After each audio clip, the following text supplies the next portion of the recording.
Tejas ನ್ಯೂಸ್ನ breaking ಅಪ್ಡೇಟ್ಗೆ ಸ್ವಾಗತ. ನಾನು ನಿಮ್ಮ ಸುಷ್ಮಿತಾ. ವೈದ್ಯರ ನಿರ್ಲಕ್ಷ್ಯಕ್ಕೆ 11 ತಿಂಗಳ ಹೆಣ್ಣು ಮಗು ಸಾವು ಆರೋಪ ಪ್ರಕರಣ. ಬೇದರ್ ನಗರದ ಪ್ರತಿಷ್ಠಿತ ಸಂಕಲ್ಪ ಮಕ್ಕಳ ಆಸ್ಪತ್ರೆಯ 3 ವೈದ್ಯರ ವಿರುದ್ಧ ಈ ಕೇಸ್ ದಾಖಲಾಗಿದೆ. ವೈದ್ಯರಾದ ಡಾಕ್ಟರ್ ಮಲ್ಲಿಕಾರ್ಜುನ ಸ್ವಾಮಿ, ಡಾಕ್ಟರ್ ಶರಣ ಬುಳ್ಳ, ಡಾಕ್ಟರ್ ರವಿ ಹುಲ್ಸರೆ ಈ 3 ವೈದ್ಯರ ವಿರುದ್ಧ ನ್ಯೂಟೌನ್ ಪೊಲೀಸ್ ಠಾಣೆಯಲ್ಲಿ ಪ್ರಕರಣ ದಾಖಲಾಗಿದೆ. ಮಗುವಿಗೆ ಚಿಕಿತ್ಸೆ ನೀಡಲು ನಿರ್ಲಕ್ಷ್ಯ, ಸಕಾಲಕ್ಕೆ ಚಿಕಿತ್ಸೆ ನೀಡಿಲ್ಲ ಎಂಬುದಾಗಿ ಮಗುವಿಗೆ ಹೆಚ್ಚಿನ ಚಿಕಿತ್ಸೆಗಾಗಿ ಬೇರೆ ಆಸ್ಪತ್ರೆಗೆ ಕಳುಹಿಸದೆ ನಿರ್ಲಕ್ಷ್ಯ ತೋರಿದ ಹಿನ್ನೆಲೆ ಮಗು ಮೃತಪಟ್ಟಿದೆ. ಮಗುವಿನ ತಂದೆ ಪ್ರವೀಣ್ ಕುಮಾರ್ ನೀಡಿದ ದೂರಿನನ್ವಯ ಈ ಕೇಸ್ ದಾಖಲಾಗಿದೆ. ವರ್ಷಾ ಪ್ರವೀಣ್ ಕುಮಾರ್ ದಂಪತಿಗಳಿಗೆ ಮದುವೆಯಾಗಿ 13 ವರ್ಷದ ಬಳಿಕ ಜನಿಸಿದ ಹೆಣ್ಣು ಮಗು ಇದಾಗಿತ್ತು.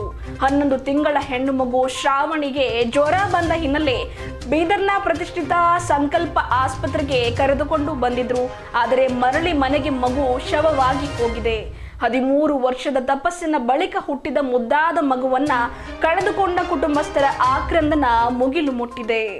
ಇನ್ನು ಇದರ ಮುಂದುವರೆದ ಭಾಗವಾಗಿ ಅಂದ್ರೆ ಸಂಕಲ್ಪ ಆಸ್ಪತ್ರೆಗೆ ತರುವುದಕ್ಕೂ ಮುನ್ನ ರಾತ್ರಿ ಶಿವನಗರದ ಶಿವಶಂಕರ ಆಸ್ಪತ್ರೆಯ ಡಾಕ್ಟರ್ ಮಲ್ಲಿಕಾರ್ಜುನ ಸ್ವಾಮಿ ಚಿಕಿತ್ಸೆ ಕೊಟ್ಟು ಮನೆಗೆ ಕಳುಹಿಸಿದ್ದಾರೆ. ಮತ್ತೆ ಬೆಳಗ್ಗೆ 6 ಗಂಟೆಗೆ ಮಗುವಿಗೆ ಸುಸ್ತು, ಜ್ವರ ಅಂತ ಪುನಃ ಡಾಕ್ಟರ್ ಮಲ್ಲಿಕಾರ್ಜುನ ಸ್ವಾಮಿ ಅವರಿಗೆ ಕರೆ ಮಾಡಿ ಹೇಳಿದ್ರೆ ಸಂಕಲ್ಪ ಆಸ್ಪತ್ರೆಗೆ ಕರೆದುಕೊಂಡು ಹೋಗಿ ಅಲ್ಲಿಯೇ ನಾನು ವೈದ್ಯನಾಗಿ ಕೆಲಸ ಮಾಡ್ತಾ ಇದ್ದೇನೆ, ಅಲ್ಲಿಯೇ ನಾನು ಬಂದು ಚಿಕಿತ್ಸೆ ನೀಡ್ತೇನೆ ಅಂತ ಹೇಳಿದ ಕೂಡಲೇ ಸಂಕಲ್ಪ ಆಸ್ಪತ್ರೆಗೆ ಪೋಷಕರು ಮಗುವನ್ನ ಕರೆದೊಯ್ದಿದ್ದಾರೆ.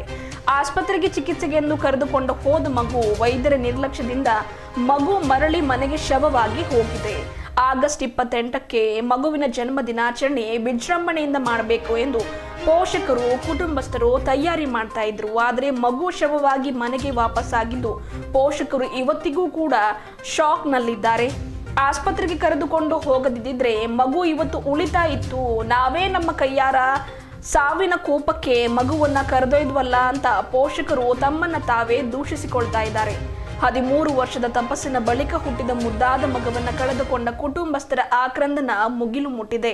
ಇವತ್ತು ನನ್ನ ಮಗುವಿನ ಸಾವಿಗೆ ಆಸ್ಪತ್ರೆಯ 3 ವೈದ್ಯರಾದ ಡಾಕ್ಟರ್ ಶರಣ ಬುಳ್ಳ, ಡಾಕ್ಟರ್ ರವಿ ಹುಲ್ಸುರೆ ಹಾಗೂ ಇಲ್ಲಿ ಚಿಕಿತ್ಸೆಗೆಂದು ಹೇಳಿದ ಡಾಕ್ಟರ್ ಮಲ್ಲಿಕಾರ್ಜುನ ಸ್ವಾಮಿ ಅವರೇ ಕಾರಣ ಅಂತ ಮಗುವಿನ ತಂದೆ ತಾಯಿ ಕುಟುಂಬಸ್ಥರು ಆರೋಪ ಮಾಡ್ತಾ ಇದ್ದಾರೆ.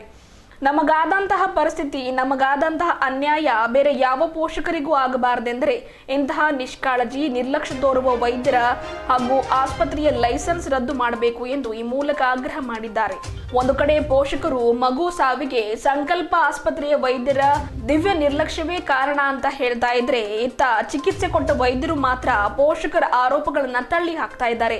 ಈ ಬಗ್ಗೆ ಸ್ಪಷ್ಟನೆ ನೀಡಿ ಅಂದ್ರೆ ಅದಕ್ಕೂ ನಿರ್ಲಕ್ಷ್ಯ ತೋರ್ತಾ ಇದ್ದಾರೆ. ಬಳಿಕ ಅಲ್ಲಿಯ ಸಿಬ್ಬಂದಿ ಒಬ್ಬರಿಗೆ ಕೇಳಿದ್ರೆ ತನಿಖೆ ಆಗ್ತಾ ಇದೆ, ತನಿಖೆ ಆದ ಬಳಿಕ ಗುರುವಾರ ದಿವಸ ಸುದ್ದಿಗೋಷ್ಠಿ ಆಯೋಜನೆ ಮಾಡ್ತೇವೆ, ವೈದ್ಯರು ಸ್ಪಷ್ಟನೆ ನೀಡ್ತಾರೆ ಅಂತ ಹೇಳಿದ್ದಾರೆ ಅಂತ ತೇಜಸ್ ನ್ಯೂಸ್ಗೆ ಮಾಹಿತಿ ನೀಡಿದ್ದಾರೆ. ಆದರೆ ಮಗುವಿನ ಸಾವಿಗೆ ಕಾರಣ ಏನು ಎಂಬುದನ್ನ ಯಾರ ನಿರ್ಲಕ್ಷ್ಯ ಅಂತ ಬೆಳಕಿಗೆ ತರುವ ಸಂಪೂರ್ಣ ಪ್ರಯತ್ನವನ್ನ ತೇಜಸ್ ನ್ಯೂಸ್ ತಂಡದ ಮೂಲಕ ಮಾಡುವುದಂತೂ ಖಚಿತ.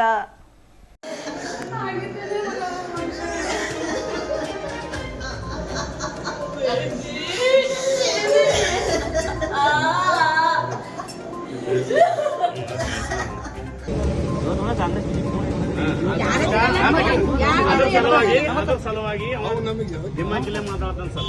ಯಾರಿಗೆ ಇಲ್ಲ, ಯಾರು ಯಾರು ರೆಸ್ಪಾನ್ಸ್ ಇಲ್ಲ.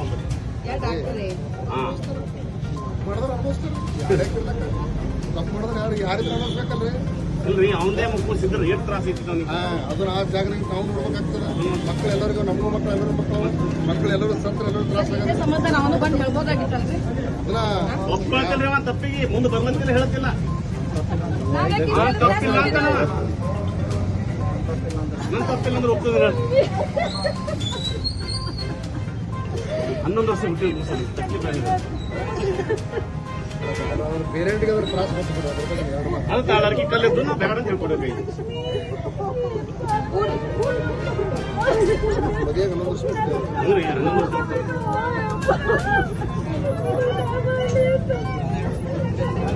24 ತಾರೀಕು ಗೊತ್ತು. 2 ಮೀಟಿಂಗ್ ಮಾಡಿದ್ವಿ.